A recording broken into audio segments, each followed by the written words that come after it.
How to Win at RPGs, the ongoing, if somewhat irregular, video series in which we teach you, dear viewer, how to game at an elite level.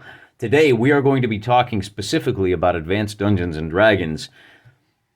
There's a lot of guys out there that are going to be watching this video. This is show prep for the rest of the D&D crowd. You watch, in a month, everybody's going to be talking about mass combat using Dungeons & Dragons. And I'm here not to make a quick buck. Remember, there are a lot of shysters out there who are more than ready to sell you all kinds of fancy new ways to do what's included in this book. And one of those, did you know there was a guy like some square a few years ago? He created a mass battle system and made like $1 million on Kickstarter by teaching people not how to play this game, but how to play his own game so that you don't have to play this game while you say you're playing this game. It's very confusing to me. This is a mass battle game. Most people don't realize this is a mass combat game. We all know that this came out of chainmail by way of Arneson and his Blackmore campaign, which led to OD&D, as they call it, and Basic and Expert, and then to Advanced Dungeons & Dragons. What most people don't realize is that somewhere along the way, people stopped using this as a mass combat game, and then they just, this is a shift that is somewhat elusive. Little tip of the hat to the book, The Elusive Shift. It's actually not that elusive. The fact is, playing this game as a mass combat game and integrating the individual combat and the PCs with the broader world that allows mass combat to occur is a complicated system. And the problem is people outsmarted themselves. They thought, well, I'm smart enough to ignore these whole sections of the book.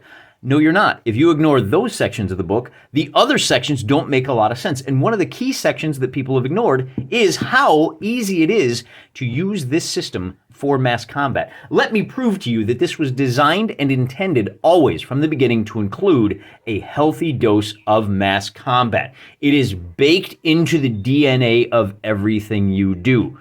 There's all kinds of ways that you can tell this. For example, the very easiest one is to take a look at our stats. In fact, we're going to take a look at charisma. What is this? The minimum charisma for a druid. Well, that's not it. What is this maximum number of henchmen? Hey, let's take a look at. So wait, you can include a lot more guys. Oh, okay. And what is this? What is this?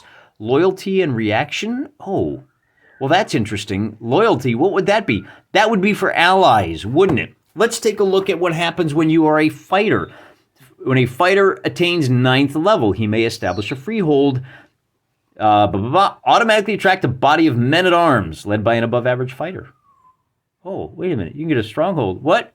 There's all kinds of rules in this book for what kind of followers you achieve at 9th level. But I'm here to tell you, you don't have to wait till 9th level. This game is not designed to wait till 9th level. This game is designed to run campaigns. Where does the term campaign come from? I wonder. It comes from military campaigns. That term was borrowed by D&D for game campaigns. Hey, we're doing the Peninsular campaign. Hey, we're doing the West Marches campaign. Now, what do you need for a campaign? You need opposing forces. This is where patron play comes in. Now, patron play is not explicitly spelled out in this. Patron play is a tool that goes without saying. This is a means by which you can have high-level adventures. It's a means to make the life easier for the dungeon master. He says, look, I got a powerful wizard over here who has enslaved a bunch of orcs. Joe, can you run this wizard for me? Where is he going to send his orcs? Who is he going to ally with? Is he going to ally with the gnolls, or is he going to sign a pact with the goblins? What about these halflings over here? Are they going to ally with the elves? Maybe the elves have decided that the orcs can help them take out the dwarves. Why don't you guys run those NPCs so I, as the DM, don't have to?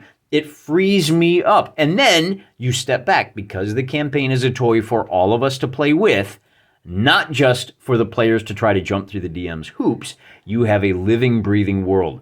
You're going to smooth things out and keep track of things very, very intuitively by using a regular calendar, 1-to-1 time. Oh, you're marching your army from here to here. That's going to take a month. That army can't be down here 2 weeks from now because in a month, we have to fight a battle against these forces over here, that mass combat. But let me show you the kill shot. Let me show you how I know with absolute certainty that this is made for games where our orc miniature doesn't just represent one orc, it represents 10 orcs. And then we're going to go through a little exercise to show you how you, at home, can use this for mass battles, even if you don't have massive collections of 15 millimeter figures or 28 millimeter or whatever your chosen scale is. First, let's establish how we know that Gary assumed that you would be moving mass armies around a map and engaging in mass combat.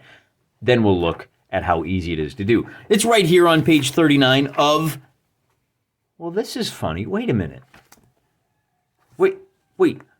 Armies commanded by the dungeon? No, they're commanded by the player's handbook. This is where we get into the implicit rules of the game, the natural progression, and not only that, but the things that Gary assumed you would be doing. And we're going to look at a letter from Gary, or a little article of Gary from way back in 1978, prior to the publication of these books. We'll look at that at the end. But first, I want to point something out. Distance. For the purposes of game, distances are 1/3 with respect to spell and missile range. Let's step back a bit. Originally, D&D was a mass battle game. Chainmail. We all know about that. When Dave Arneson moved the action into the dungeons, he said, normally we use 1 inch equals 10 yards, but in a dungeon, you don't have 30-yard wide corridors. You only have 10-foot wide corridors. There are some justifications for reducing your scale by 33% by treating 1 inch. And notice, all of these distances are given in inches. Well, that's kind of odd, right? And I'm not breaking any new ground when I point out that's because in a dungeon, a guy that can move 3 inches, if you move to the outdoors, he doesn't have to worry about dim lighting. He doesn't have to worry about uneven floors. More importantly, he can move 3 times as far. Instead of moving 30 feet per combat round, we're going to expand the combat round. We're going to expand the scale of time so that instead of moving 30 feet, he is now moving 30 yards. Time takes longer. Combat takes longer. We have expanded the time. All right. Now, there is a difference between ground scale and figure scale. This figure is 6 feet tall. Oh, he's about 1 inch. So this is not 18 feet. It is 30 yards if you are outdoors. Those are 2 very important scales. Ground scale, figure scale. But there's also another scale, and time scale. So that's 3. There's also another scale, and that's what's down here in all caps. Gary uses all caps when he talks about something that is very imperative. In fact, he even starts out the sentence. It is imperative that outdoor scale be used for range only, never for spell area of effect. Well, all right, let's back up a step. This pertains to spell area of effect. I want to look real quick at bow fire. Here we see a short bow has a range of 5, 10, and 15 inches. If we are in a dungeon, boy, it's handy. I've got an archer figure right here. At short range, he can fire 5 inches in the dungeon, 50 feet. Well, remember archery, and Gary even spells this out at one point. Archery implies an arch. You are only allowed direct fire because you've got low ceilings in the dungeon. However, if you are out in the wilds, you increase that range by 3. Well, they're 5 inches apart. That's 50 feet in the dungeon, 50 yards, 3 times as much, out in the wild, out in the surface. Now, it is worth pointing out one of the reasons that Dave Arneson used that reduced scale is because he wanted to have his figures marching basically I think it's 2 abreast. Then one of the basic or expert, they actually assume that you can march 3 abreast in a 10-foot corridor. Everybody's using 3 1/3 feet. But that's outside the realm. We're talking about Advanced Dungeons & Dragons, and we're talking about this range effect. Now, here's where it gets interesting. What if we're not talking about an archer? What if we're talking about our blue Gandalf here, or one of my favorite wizards, Macho Mandolf?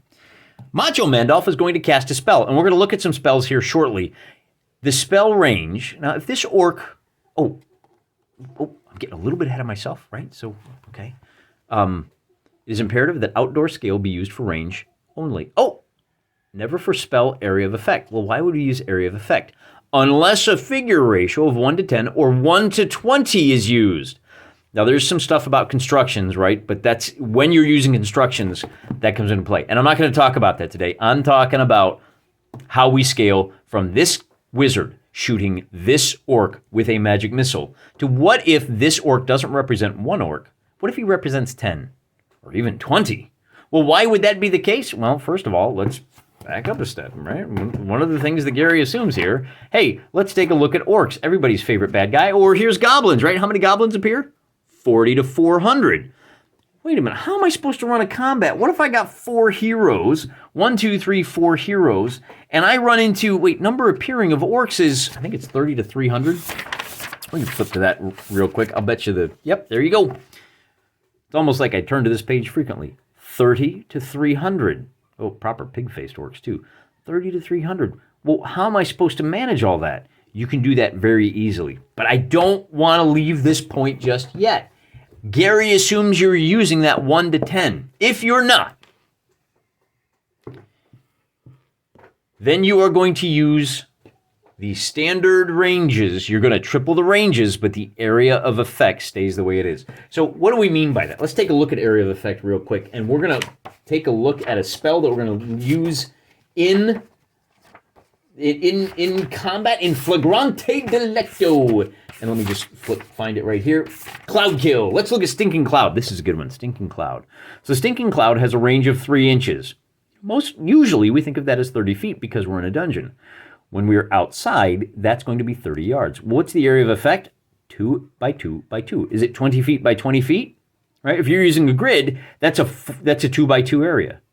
But if we're outside, that's going to be, 2 by 2. Well, that's easy.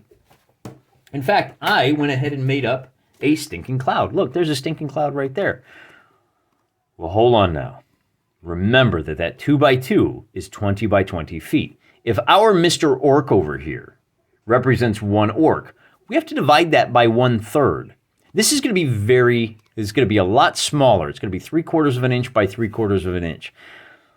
Why is that important? Because you may have a fireball that will catch a small number of people, unless this guy represents 10 orcs. Then you use the full size, right? That's important. You use the same range. Remember, our range for Cloud Kill was 3 inches. So we're going to try to Stinking Cloud this guy.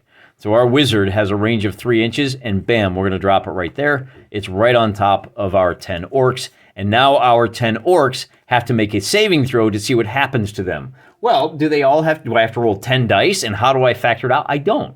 I just roll 1 die for all 10 of these guys. Look, they rolled really high. Oh, they're able to stagger out of it. That's their move for the turn, and now they can charge to contact next time. Or, they fumbled it. So they feel the full effects of the Stinking Cloud. Not only that, but the Stinking Cloud blocks line of sight. So if we have some archers over here, they're in trouble, aren't they?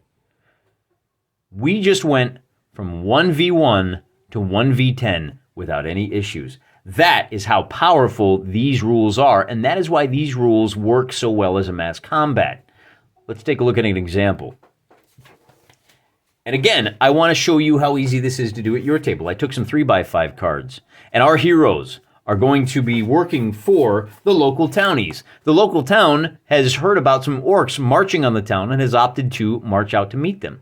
I already filmed this once. That's what that X is. Ignore that. So we have 60 townies. Well, that's 6 figures. All right, 1 inch by 1 inch. They have an AC of 5. Well, how do we deal with hit points? Well, there's a couple of different ways to do it. They have 1 hit die or 35 hit points. They have 9 halfling allies. They have an AC of 7. It's all right there. Here's our good guys. Kablam. Now, as I said, the orcs are on the move, and this is going to be our orc chieftain. He is a sole figure. He has 10 bodyguards. Wait a minute, where did I get that from? Very simple. We have 150 pole-armed orcs. We have 60 bandits. Let's take a look at those orcs again to see what their stats are and how many there are. Now, as I said, we are using patron play, so our evil overlord has way more orcs than this, but he wants to take out these players, and he is tasked 210, well, wait a minute. We've got 150 orcs plus 60 orc bows, and he even has the allies of 60 bandits that patron has at his command. So we're looking at a total of almost 300, right? 270 orcs and allies versus 150 good guys with, as I said, 4 fourth level heroes. Can those fourth level heroes make up for the almost half as many troops? Maybe they can, particularly with a fourth level wizard who's got Cloud Kill. Spoiler alert, but let's take a look at how I came up with the stats for all of these orcs. They are, not men, not mimic, not naga, orcs. There we go. Look at this. When you have, for every 30 orcs, there will be a leader and 3 assistants with 8 hit points. All right. If 150 or more orcs are encountered, there will be the following additional figures. A sub-chief and 3 to 18 guards, each having AC 4, 11 hit points, and fighting as monsters with 2 hit dice. That's where this little piece comes in right here. I said, okay, great. He's got 10 bodyguards. AC 4, and you can see I screwed up. I went back and double-checked the rules. We do rules, not rulings. 10 figures, 11 hit points each. That's 110 hit points. You're going to have to do a blast that does 110 hit points worth of damage. Hope you got that fireball, and then they're going to do 2d6 damage when they attack. So we basically have 4 units for our bad guys. And I just made these out of 3x5 cards. Here's our battlefield. We've got a stream running across it. I use string. You could use ribbon. You could just tear up strips of paper to mark out where your stream is. You see these? Scotch-Brite. Very cheap. 4 inches by 6 inches. And we're going to put these down, I don't know, something like that. Okay? Now look at that. We've got a wooded valley with the stream running through it. We'll give ourselves just a little bit more room here. But I do want a choke point because that will come into play later. We've got our orc chieftain down here, and we've got blocks of troops that we have placed around. And we now know that and here's our bows hiding in the woods down there. And our heroes come along with their allies, and they decide, well, here we go. I'm not going to run through a full example of this combat, okay? That's outside the scope of today's video. It's exactly the same as 1v1 combat. We just have a total of, well, let's count them up, 9, 15, 19 figures on this side. And over here, with these guys, we've got 12, 13, 14, plus another 29. So 29 figures versus 19 figures. But man, these 4 have some punch, right? We've got an archer who is going to try to hit this guy. And this guy we will track the same way we track these guys. He's got an armor class of 4 and 11 hit points. Our archer has a rate of fire of 2. If our heroes win the initiative, 12 inches away, he's going to be, remember, 5, 10, and 15. Well, he's got a longbow, though, right? So longbows have a much greater range. He can fire a rate of fire 2 shots. If he rolls high, well, a 1 and a 6 ain't going to do it, so he's in trouble. We roll for initiative. Our boys move around. We do some shooting. Maybe our wizard drops web right there. Maybe we're concerned about, or we even move this like something like that, and we're concerned about this flank and protecting it, so we drop a major web. And now look at that. Our bandits and our big boys, we thought we were just going to march across. Now, they can't get through. We have done some battlefield control the same way we would if we were using individual units. Now, I know what you're thinking. This is all well and good. You just have really large miniatures representing, at 10 to 1, this is 60 bows, right?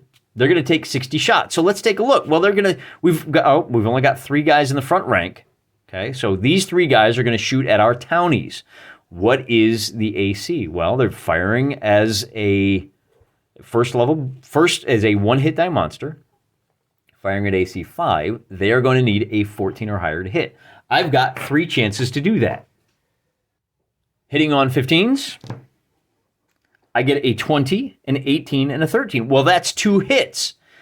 Now, there's a couple of different things we can do. How much damage do they do? Well, with the short bows, they're only doing D6 damage. So I hit with 20 guys. I will roll a D6, and I only did 4. I did 2 points of damage. Well, let's roll twice. Once for this guy. He did 2 points of damage. Time 10, we did 20 points. This guy rolls and gets a whopping 6. Wow, that's 80 hit points of damage. Now, remember, our townies have 35 hit points per figure. With 80 hit points, that means we just wiped out 2 of these figures. All right. Likewise, if we have a melee like this, we can roll 3 dice for the bandits. Now look at this. The bandits versus the townies. The bandits are hopelessly outclassed. They have an AC of 7. The townies have an AC of 5. So where our bandits, and maybe our wizard drops a bless, which means our townies have an additional +1. So they're not just hitting on a 12, they're hitting on an 11. We are going to be rolling 3 dice, hitting on 11s. And we only got 1 hit. Okay, well, they do 1 to 6 damage. I hope we roll, but now our bandits have 45 hit points, as you can see. I hope we roll a 5 so that we eliminate 1 figure. As we wipe out figures, these units will have to make morale checks. Remember, we're using morale because we're using these rules. You can't pick and choose. This is a tripod. Well, it's not a tripod, it's a multipod. If you pull out 1 leg, I'm just not going to use morale. This doesn't work. Oh, I'm just not going to use 1-to-1 time. This doesn't work.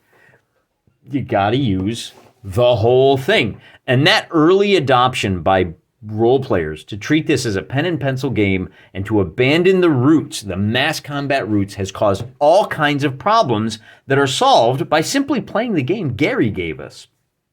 Don't listen to the people that say, well, Gary never played it his way. All right, fine. You know what? Gary wasn't even up to playing his creation the way we play his creation. I think you can use this game as written. Moving on. What about? Now, here's where people get really tripped up. Hey, what happens if we have a situation where, look, these bandits are rolling and they ride up on our hero? Here's our 4th level fighter. What do we do? Okay, well, the first thing we're going to do is we're going to say, look, this hero's job is not to fight. Well, we lost 1, so there's 50 of them. If this 4th level fighter takes on 50 bandits, he's going to get slaughtered. We know that. This is not a problem. Well, it's a problem for our fighter. What happens if this happens? Well, first of all, if I'm running this fighter, I don't want that to happen. I'm running away from this fight every single time. Although, maybe I'm going to draw him in so that my wizard can drop a web, and kablam, now those guys are negated until they can cut their way free. Maybe I hope that my wizard drops a cloud kill spell on these 4 guys, and now I'm only fighting 10 of these guys. But either way, I've got 1 figure, he's fighting 10 figures. My boy here, and for the sake of example, what if he does think he can take these guys? Maybe he's an 8th level fighter. Maybe he's a high enough level fighter, he gets 3 attacks. And he rolls, wow, look at that, he got 2 hits. And maybe he's fighting with a magic weapon, so he's going to be able to do, I don't know, let's call it 2d8 points, 2d8 plus, and he's very strong, right? So he's going to be doing, well, that's 9. And then we roll, look at that, 8. Oh, he did 20 points of damage. Well, it turns out 20 points of damage divided by 10, and that's where the term hit dice comes from. As a hero, if he can do enough hit points worth of damage, divide those hit points by 20, or 10 in this case, and that's how many figures he eliminates. If I roll an 8 and he does a total of 11 points worth of damage, we'll eliminate 1 of these bandits. That might force a morale check, and they go, holy cow, even the 60 of us can't take this guy? These 50 are going to run away. That is entirely possible, particularly if he's backed up by the cleric, right? Particularly if you got this, well, this guy's not going to be shooting at him. The point is, hero's job is not to fight blocks of troops. The hero's job is to set things up in a way that they can take on the leader. This guy right here, he doesn't want to fight 60 townies any more than our hero wants to fight the bandits. You are, just as a natural expression of how these rules work, you are going to be far more likely for the combatants to wind up in this situation than in this situation. People forget that when you change the rules, you change the behavior. If you incorporate mass battles, if you run your mass battles the same way you run regular combats, 1v1 combats, then everything is going to fall into place naturally. The game is built to support you. Gary knows what he's doing when he gives you this rule set, but he makes some very important assumptions. Now, as promised, let's take a look at Dragon Magazine from back in the day. And I want to emphasize this. This was written in 1978. It could have been written yesterday. Because of the return of miniatures to D&D, the game is tending to come full circle, back to tabletop battles, not unlike those which were first fought with chainmail. Unfortunately, here we go, the majority of D&D enthusiasts did not grow up playing military miniatures. So even the most obvious precepts of tabletop play are arcane to them. But not to you, dear viewer. You are ready to take this information back to your table so you can game at an elite level the way Gary Gygax intended. Distorting the area of effect of a spell seems to be an excellent idea to players with magic user characters. And many referees do not know how to handle these individuals when they wave the rule book under their nose and prate that scale outdoors equals 1 inch equals 10 yards. This is when we succumb to that plague known as Rule Zero, where DMs who don't know how to play this game decide that they know better than the players how to play this game, which is wrong. We are democratizing Dungeons and Dragons. We are doing away with Rule Zero, and we are playing this game by these rules. 1 inch outdoors equals 10 yards, not 10 feet, for both ranges and area of effects, but only if we are using 1 to 10 or 1 to 20 ratio of figures to creatures, I guess you could say. More unfortunately, the blame for the possible ignorance of player and dungeon master alike rests squarely on my shoulders. It would have been a small matter to explain to everyone that, and then he says the quote, outdoor scale must be used for range only, never for area of effect, unless a figure ratio of 1 to 20 or 1 to 10 is used. This is an important quote, so important he highlighted it in the player's handbook. These are rules that are player-facing. It is assumed that the people playing D&D are going to be handling mass units, mass formations of allies alongside their characters. And the beauty of this system, I can't think of another system that has replicated how scalable this is. You can take this and you can integrate it with deities and demigods. You can send, using 1 to 20, this is now 300 figures. You can have 5 of these on the table, and they go up against a god like Ra, who casts 1 fireball spell and wipes out a whole card. 300 guys die in a shot. Whereas our 10th level fighter is no good for anything except doing what heroes are supposed to do. Fighting the bad guy heroes.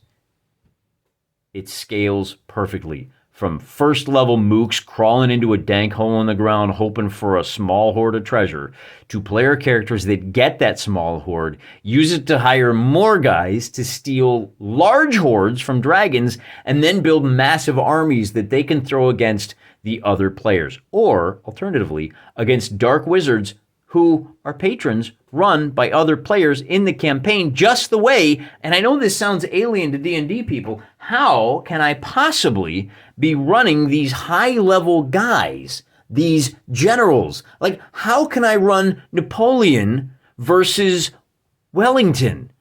Well, wait a minute. That's not a mystery. That's not hard. That's how we do things in miniature wargaming all of the time. This is not just derived from a miniature wargame.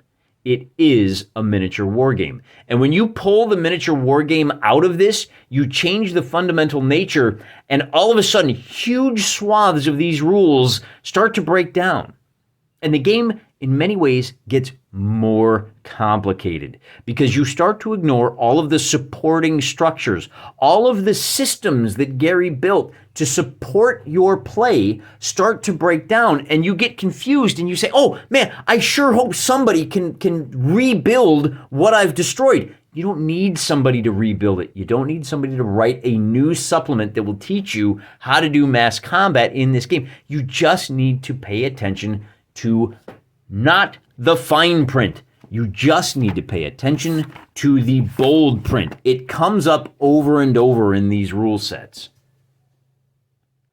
Mass morph. Area of effect, 1 by 1 inch square per level. This is a level 4 spell.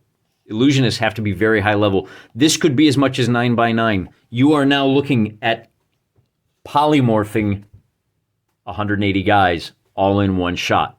This spell assumes that you want to do that to 180 guys. It assumes that your illusionist is going to be serving someone commanding, or commanding himself, 180 guys with just this one spell. Entangle, a first level druid spell, has an area of effect of 40 yards diameter. That's huge. Hallucinatory Terrain, level 4 spell, area of effect 1 by 1 inch square area per level. Well, per level, and the range is 2 inches per level. This is a 4th level spell. You're going to have to be, like 7th or 8th level to use this? That means 8 squares. Mass Invisibility can hide creatures in a 3x3 area up to 300 to 400 man-sized creatures. The game assumes you're going to be commanding 300 man-sized creatures. Let me leave you with one last thought. It might sound odd for this video to go live right as we are producing a long-running series of mass combat. We're doing the Fate of Stormbringer. It's mass combat, tens of thousands of soldiers on a side. You could easily up the ratios to 1 to 30 and accomplish the same thing. I punted and used a different system called Dragon Rampant. Where do I get off telling you to use this system for mass combat when I'm using Dragon Rampant? And the answer is, I'm adjudicating a battle as a solo battle. This is a very complicated process. This is the sort of thing that has earned Dungeons & Dragons a reputation as being the hobby for people who are blisteringly intelligent. When you have this many figures at the 9th level, there are a vast number of variables to keep track of. I fully admit I'm not the smartest guy in the room. It's too much for me to manage multiple gods, multiple heroes, multiple mass formations on a single table. I could barely do it with a system designed for that, for solo play. To be able to handle that complex of a situation is beyond any one man's ability. Well, at least one man with my ability. This is a multiplayer game. These are multiplayer games. This is a multiplayer system. There's so much going on. You're going to want to have smart people in the room with you when you play this kind of combat. That is not a negative. One of the reasons I enjoy this game is because it is so complicated. It is a social endeavor. If you're going to do something like this, you are going to find yourself making compromises with your friends. And you should be playing this with your friends. You should be hashing this out. And remember that if you're doing it objectively, you are treating the whole thing as one large toy. The campaign is a shared experience. And you may say things like, hey, don't forget to shoot those archers this turn. You know, while your friend is over here, you say, look, you got those archers over there. Don't forget to use them. That doesn't happen in normal D&D. Everybody is normally so focused on their one character and their one character sheet with all of the buttons and levers they can push that they're not treating it as a shared endeavor. When you play miniature war games, you do that. Are those guys in range? I want to move this guy so he is within range of bow shot. Is that within range there? I don't know. You want to check it? Nah, don't worry about it. He's in range. We're good. You work together. All of us together are smarter than any of us alone. That's the nature of this game. Don't be afraid to play this game the way it was intended. Don't be afraid to use mass combat. You have to do it to play this game properly. And now that I've showed you how easy it is, it's the exact same game. You just have a little bit of multiplication, maybe a little bit of division.